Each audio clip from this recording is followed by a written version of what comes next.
Let us now return to the earth, and among many statements, let us quote verses concerning the mountains. Modern geology has taught us the phenomenon of folding which formed the mountain ranges. The stability of mountains is linked to this phenomenon, since the folds were to provide foundation for the reliefs that constituted the mountains. What do we find about them in the Surah Al-Naba? Alam najalil arda mihadan wal jibala autadan. Have we not made the earth an expanse and the mountain stakes? The stakes, autad in the Quran, which are put into the ground like those used to anchor a tent, are the deep foundations of geological folds. The same harmony with modern knowledge is noticed in the case of the numerous reflections in the Quran concerning the water cycle in nature. This is a topic which is very well known today, and the verses of the Quran referring to it seem to us to express ideas that are now totally self-evident. But if we consider the ideas prevalent at the time of the revelation, they appeared to be clearly marked more than myth and philosophical speculation than by facts such as those observed and studied nowadays. Similarly, on other topics as well, such ancient and wrong notions never appeared in the Quran. Let us consider, for example, this verse in the Surah Al-Zumar. Alam tara anna Allaha anzala min as-sama'i mahan fasalakahu yanabiyya fil ardi thumma yukhriju bihi zar'an mukhtalifan alwanuhu.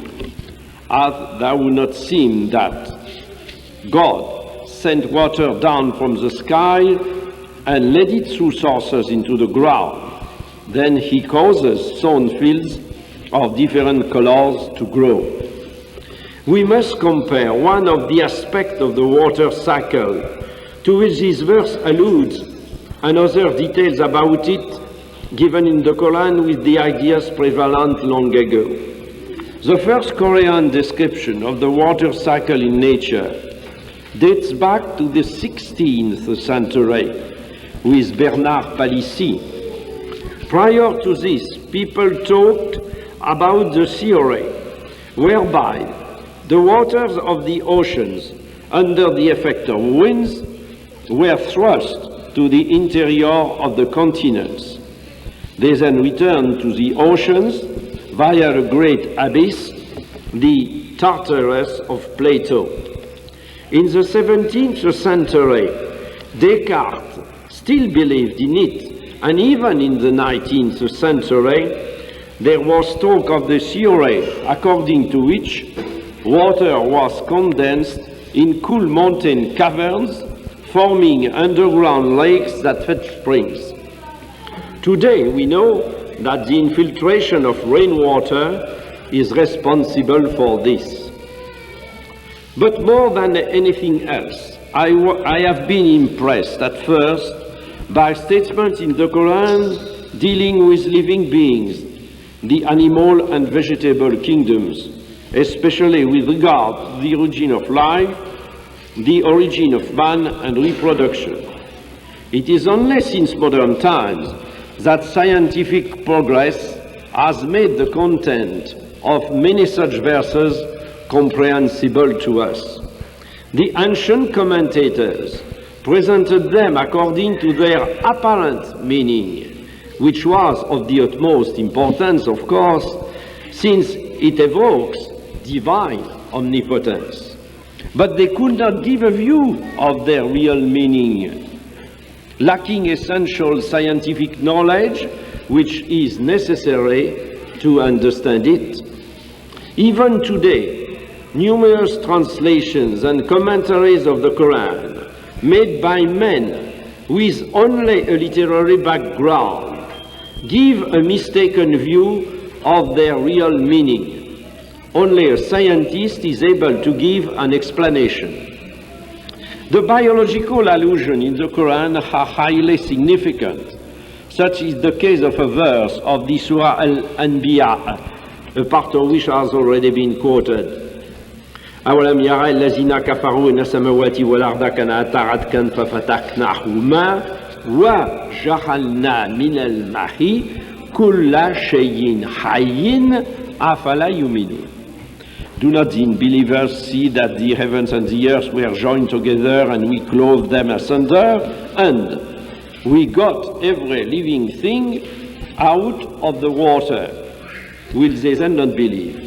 This is an affirmation of the modern idea that the origin of life is aquatic. Progress in botany at the time of the Prophet was in no country advanced enough for it to be established as a rule that plants have both male and female parts. Nevertheless, we may read the following in the Surah Taha. وَأَنزَلَ مِنَ السَّمَاءِ مَاءً فَأَخْرَجْنَا بِهِ أَزْوَاجًا مِنْ نَبَاتٍ شَتَّى. God is the one who sent water down from the sky, and thereby we brought forth elements of couple of plants, each separate from the other. In the Surah Al-Ra'd, we read the following: وَمِن كُلِّ ثَمَرَاتِ جَعَلَ فِيهَا زَوْجَيْنِ إِثْنَيْنِ. Of all fruits, God placed on the earth two elements of a pair, زَوْجَيْنِ إِثْنَيْنِ. Verse 36 of the Surah Yasin clearly alludes to the existence of components of couples in plants as well as in the human beings whom the verse is referring to. سبحان الذي خلق الأزواج كلها مما تنبت الأرض ومن أنفسهم ومما لا يعلمون. Glory to him who created the components of couples of every kind, or what the ground causes to grow on themselves, that is to say human beings, and of what they do not know.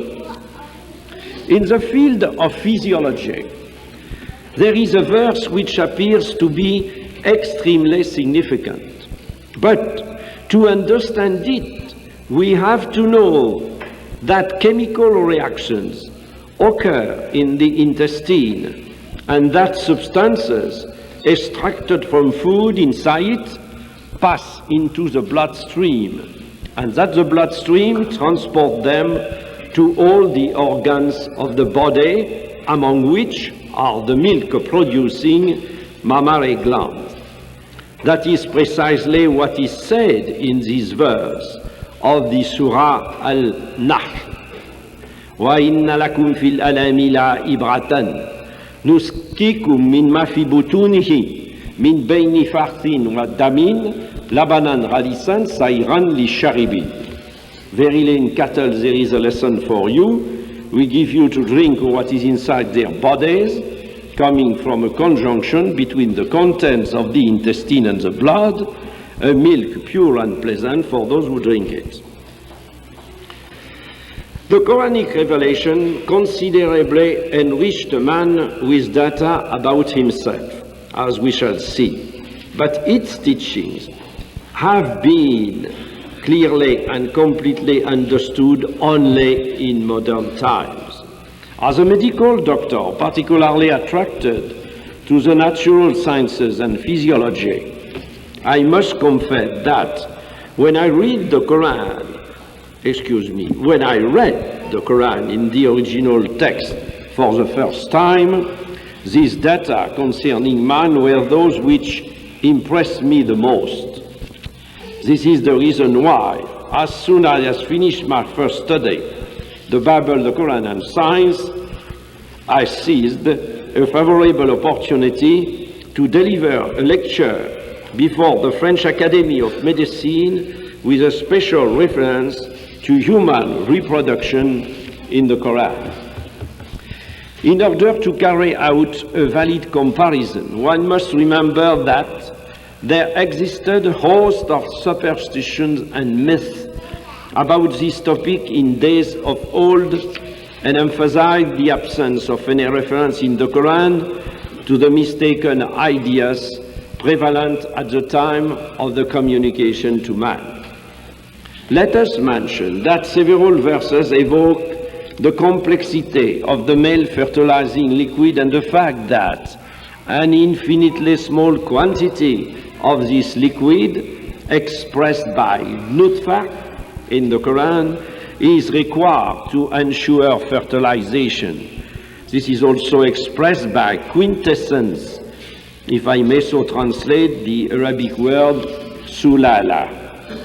The implantation of the egg in the female genital organ is perfectly described in several verses by the word alaq, as in the Surah Al-Alaq. Khalakan insana min alaq. But my translation is the following one. God fashioned the man from something which clings. I do not think that there is any accurate translation of the word alaq, other than to use once more, its primitive meaning. To speak here of an adherence or a blood clot is a mistake. They are both derivative meanings quite out of place in this context.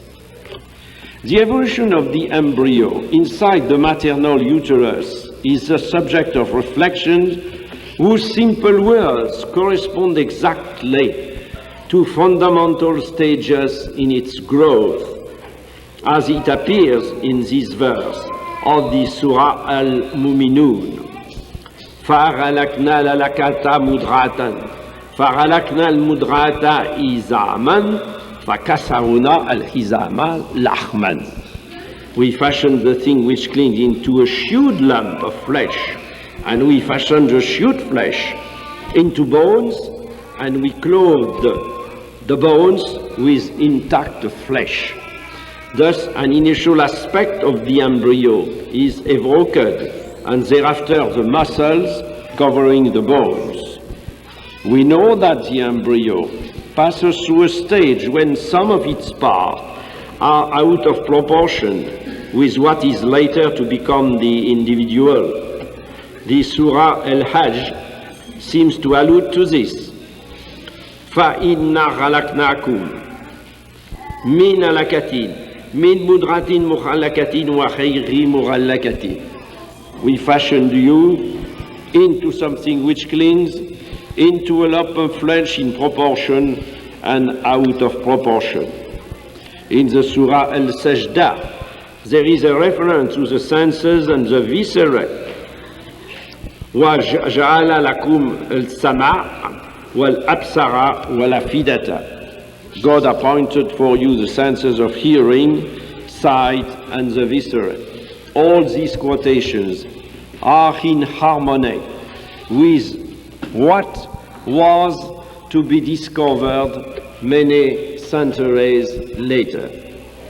In view of the state of knowledge in Prophet Muhammad's day, it is inconceivable that many of the statements in the Quran which are connected with science could have been the work of a man.